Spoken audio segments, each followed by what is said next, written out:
Bonjour tout le monde, contente là de vous voir sur l'appel ce matin, de constater aussi, j'espère que tout le monde est en santé et on voit là avec ce qui se passe au niveau de COVID qu'on est dans une deuxième vague et j'espère que vous êtes que vous inscrirez tous sur alerte COVID. Vraiment, c'est un outil de plus là pour nous aider là à contrer la pandémie. Donc, je vous dirais, il y a 3 sujets sur lesquels je voudrais vous entretenir ce matin.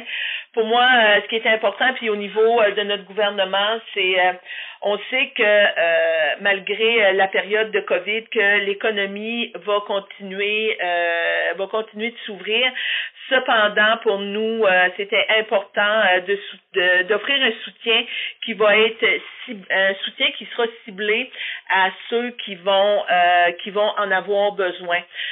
On a vu que la PCU a pris fin le 27 de septembre et depuis le début de la semaine, on a annoncé lundi des nouvelles mesures qui entrent en application, des mesures qui se sont suite aux discussions qu'on a eues avec le milieu des affaires. On a appris aussi de la prestation canadienne d'urgence qu'on devait mettre des règles en place au niveau de la vérification. Donc, on a les 3 nouvelles prestations les 2 prestations qui sont disponibles pour les gens qui étaient disponibles à partir de lundi. On parle de la prestation canadienne de relance économique pour les proches aidants et aussi la prestation canadienne de maladie pour la relance économique. Et lundi prochain, le 12 octobre, on va avoir la prestation canadienne de relance économique, l'ancienne PCU, qui va être accessible pour une partie de la population.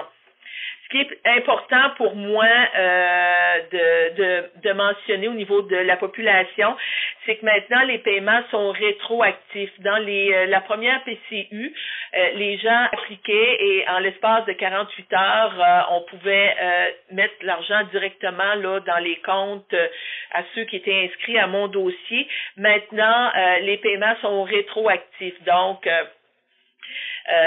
puis ce que ça va nous permettre, ça va permettre de mettre en œuvre des mesures de vérification, puis d'assurer aussi des mesures qui vont sécuriser aussi à l'effet que les argents se rendent aux bonnes personnes.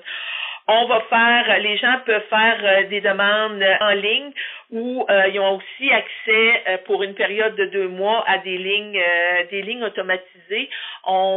Puis pour vraiment là avoir les informations sur les programmes, les gens peuvent aller sur canada.ca.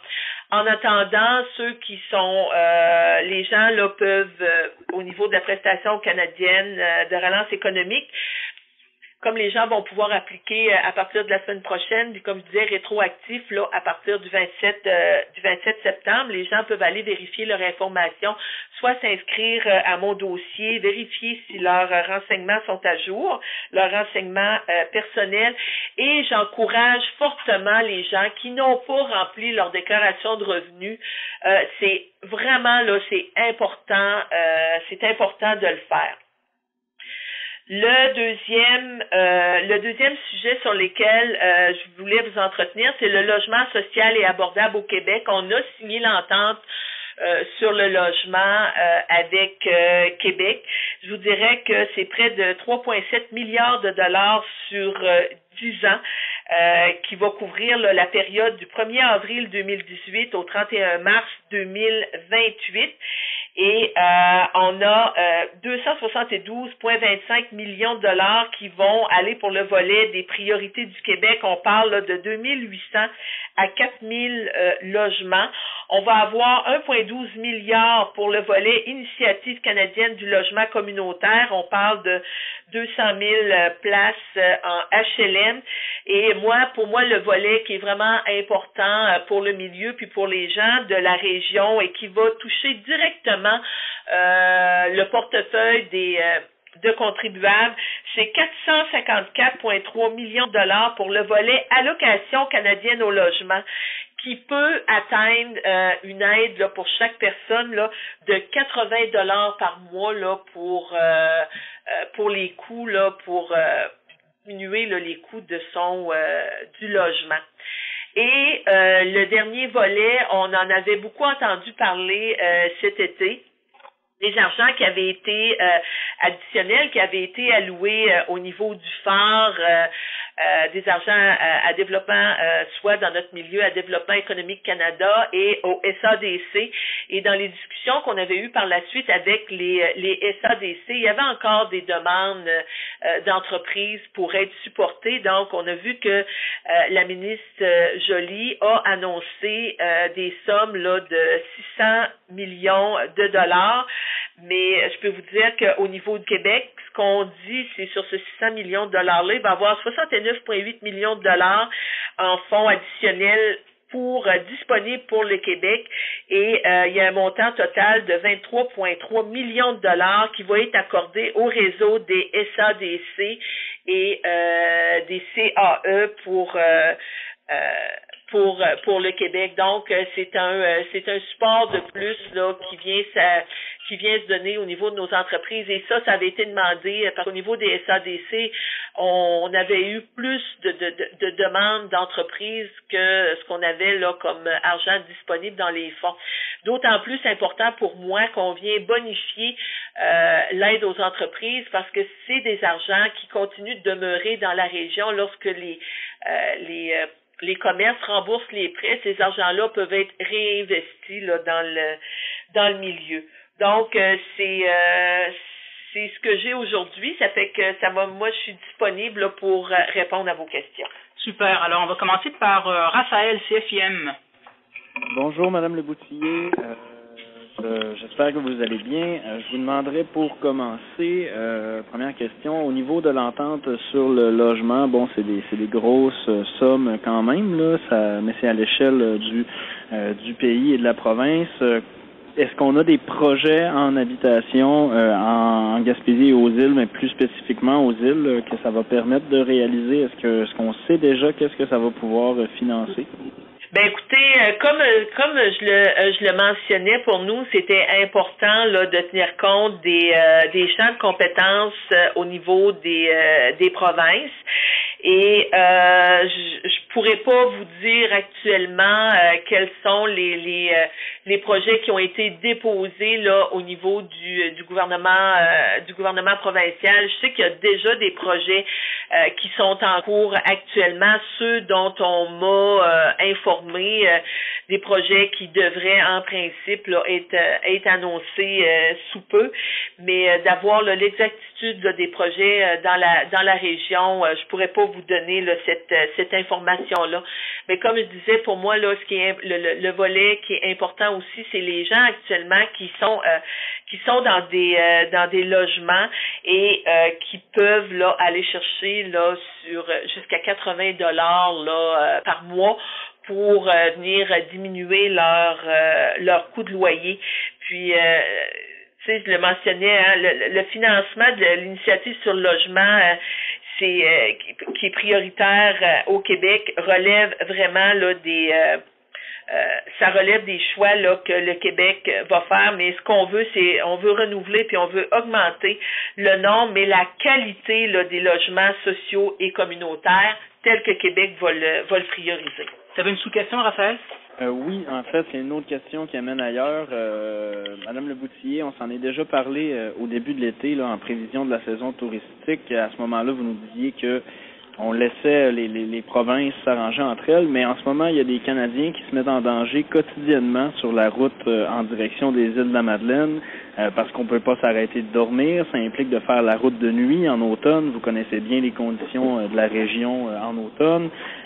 Tout le monde se renvoie la balle en ce moment du côté des provinces. Ça a discuté beaucoup en chambre à l'Assemblée nationale hier. Quel est le rôle du gouvernement canadien quant à un accès sécuritaire à l'autoroute transcanadienne?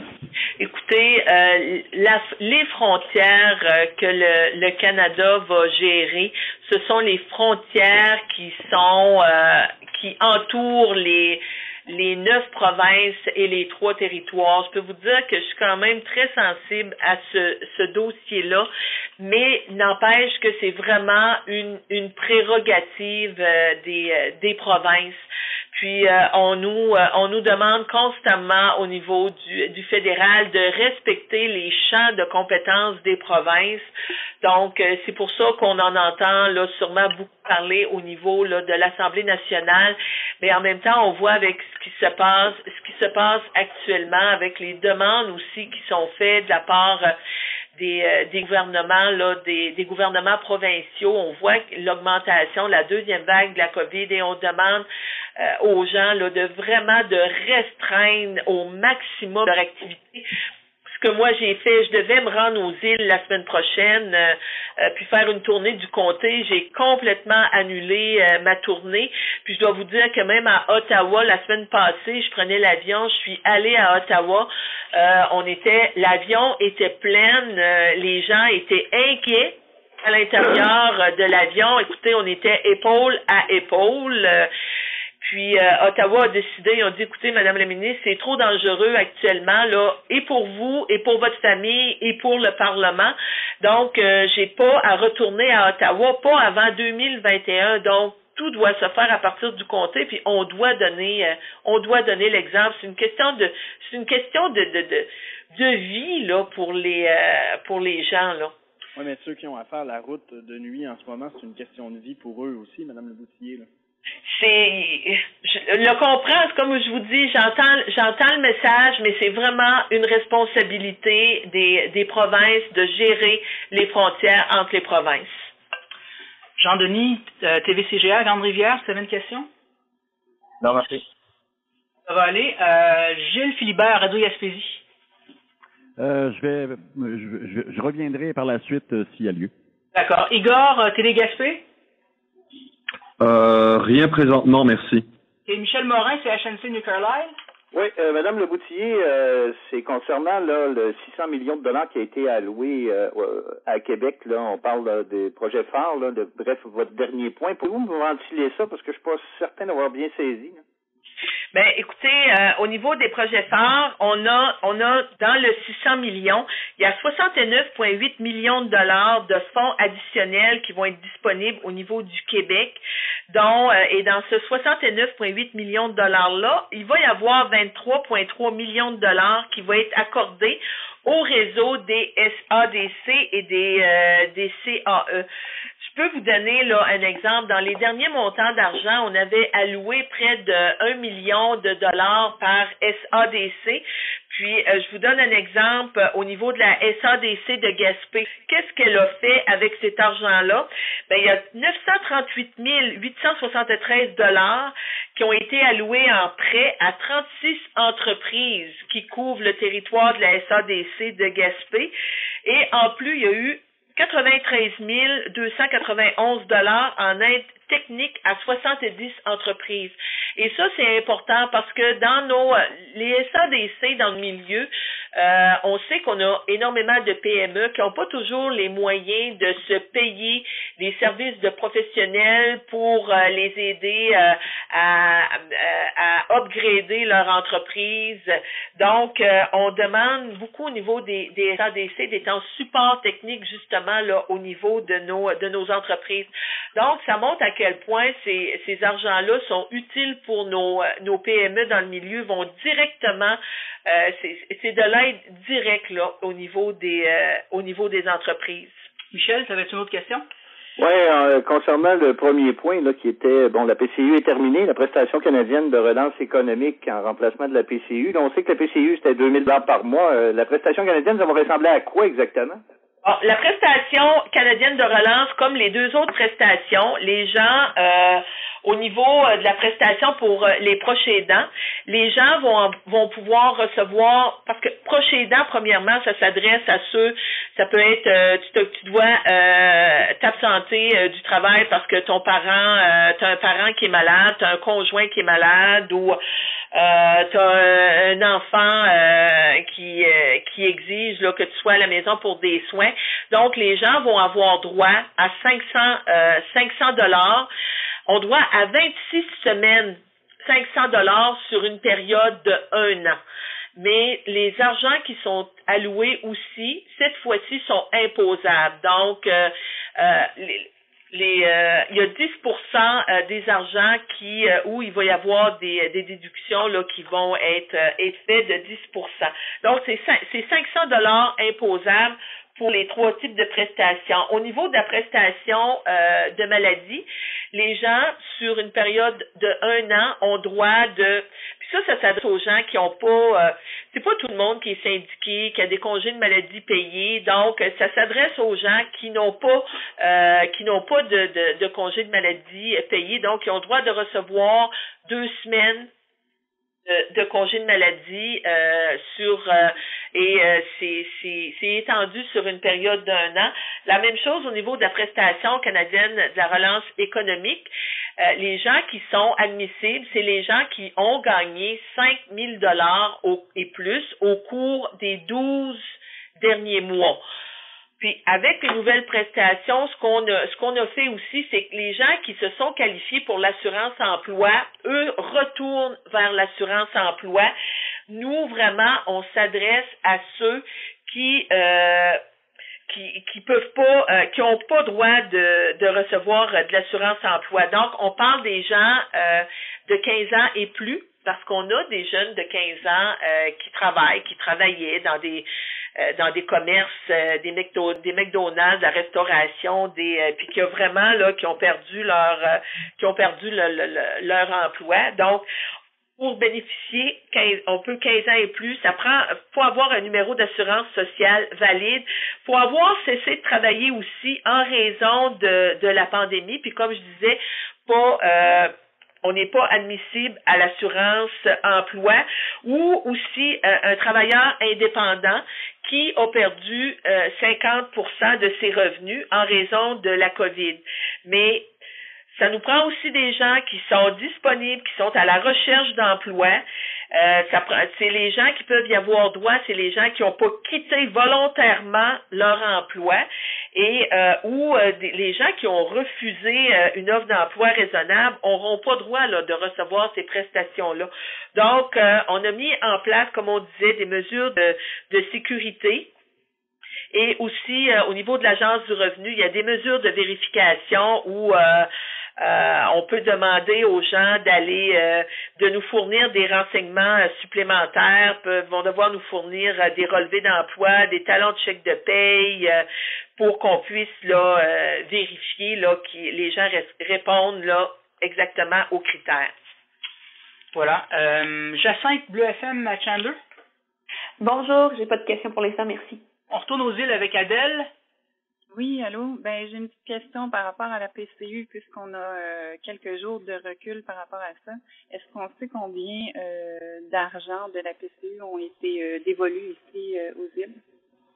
Écoutez, je pourrais pas vous le dire spécifiquement là parce qu'on en est encore à le travail des gens de l'agence. On est vraiment mobilisés là à ce que les gens reçoivent les prestations.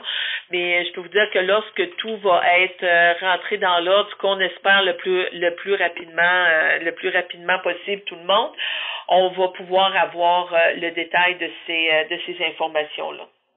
Okay. Ça va, Adèle? Gilles, est-ce que tu avais une question? Je reviens à ceux qui n'avaient pas posé de question. Est-ce qu'il y avait d'autres journalistes que j'ai oubliés? Igor, tu avais une question, ça va? Gilles Philibert? Ça va. Ça va. Michel Morin, Rondité, si tu veux, si tu as des questions en banque, on a encore 2-3 minutes. J'ai peut-être une précision. C'est malgré malgré que vous nous dites là que tout est sécurisé, la PCU et tout ça, là, on sait qu'il y a quand même eu de la fraude qui est pas très réjouissante. On aura le total de tout ça à un moment donné. Mais c'est des vols d'identité et tout ça. Est-ce que vous pensez que vous allez avoir les mêmes problèmes là avec la prestation canadienne de relance économique? Je peux vous dire qu'il y a déjà là on a des mesures de vérification qui sont actuellement en place. Il y a d'autres mesures que je ne peux donner parce qu'on veut pas non plus que les fraudeurs sachent tout ce qu'on va faire. Mais ce que je peux vous dire aussi, c'est qu'on a quand même, il y a des gens au départ, il y avait des erreurs de bonne foi qui avaient été faites là. Puis la semaine passée, on me disait là qu'actuellement, on a plus de 830 000 contribuables qui ont remis des argents qui avaient été perçus en trop. Et les gens qui veulent remettre les argents peuvent aller sur le site de l'Agence du revenu. On va leur expliquer comment faire là, pour ceux qui veulent rembourser. On a aussi des gens qui ont dénoncé. On avait la semaine passée plus de 20 000 dénonciations, puis je peux vous dire que toutes les dénonciations qui ont été faites vont être vérifiées. Donc on continue là, on continue de travailler là-dessus là. Ça va, Michel. On termine avec ça. Raphaël, il me reste 30 secondes. Des fois, tu avais une dernière question avant de quitter, à moins que tu sois encore là. Ok. Merci beaucoup tout le monde, puis d'avoir été là, puis on se dit à la prochaine. À ne pas manquer, tous les dimanches, 12h30, sur les ondes de TVCGR et Télé Gaspé, notre super Télé Bingo.